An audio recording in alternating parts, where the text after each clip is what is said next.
ڕۆژی شەمە رووسیا دانی بەوەدانا کە موشکی پێشکەوتوو سوپەرسۆنیک بۆ یەکەم جار لە شەڕی ئۆکرانیادا بەکاری هێناوە لە کاتێکدا سەرۆکی ئۆکرانیا ڤۆڵدەمیر زێلێنسکی داوای گفتوگۆی بە پەلەی ئاشتی دەکات. مۆسکۆ دەژڵێت هێزەکانی بەرگری ئۆکرانیان شکاندووە بۆ چوونە ناو شاری ماریوپۆلی استراتیژی کەناراوەکانی باشووری وڵاتەکە و ویزگەی ڕادیۆیی و پێگە هەواڵگیریەکانی دەرەوەی شاری ئۆدیسایان وێران کردووە. دەسەڵاتدارانی ئۆکرانیا دەڵێن بە شێوەیەکی کاتی دەستڕاگەیشتنیان بە دەریای ئازۆف لەدەستداوە سەرڕای کۆنتڕۆڵە سەرسەختەکەی رووسیا بوو ئەو کەناراوە لە ماوەی ئەو چەند هەفتەیەدا دوا بە دوای هێرشەکانیان بۆ شاری ماریپۆل. رووسیا ڕۆژێنی ڕاگەاندبوو کە موشکی کینزاڵ داگەری بەکارهێناوە کە موشکێکی زیرەک و وردەکارە و خێراترە لە شەپۆلەکانی دەنگ کە دەتوانێت زوربەی سیستەمەکانی بەرگری ببڕێت و بەکارهێناوە بۆ تێکشکاندنی جبەخانەیەک لە گوندی دیلاتین لە نزیک سنووری ڕۆمانیا. مۆسکۆ پێشتر و هیچ کاتێکدا بۆدا نەناوە کە نیوترین موشکی خۆی بەکارهێنابێت لە شەڕەکەدا. شایەت حاڵەکان ڕۆژی شەمە بە ئاژانسی فرانس پرێسیان ڕاگەیاندووە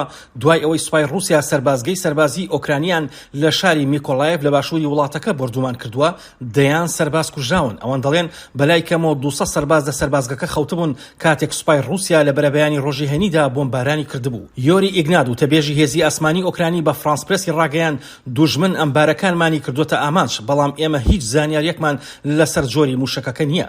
وتیشی زیان و وێرانکاری لێکەوتوتەوە و ئەمباری تەقەمەنیەکانیشان تەقیوەتەوە. ئەوان هەموو موشکەکانی ناو جبەخانە لەشکریەکانیان دژی ئێمە بەکاردەهێنن. هاوکات سەرۆکی ئۆکرانیا جارێکی دیکە داوای ئاشتی کرد. زلنسکی لە ڤیدیۆیەکدا لە ڕێی فەیسبووکەوە ڕایگەیاند ئێستا کاتی گفتوگۆ و دیالۆگە و کاتی نوێکردنەوەی یەکێتی خاک و دادوەریە بۆ ئۆکرانیا. ئەگەرنا زیانەکانی رووسیا بەم شێوەیە بەردەوام دەبێت و تا چەندینەوە ناتوانرێت نۆژەن بکرێنەوە.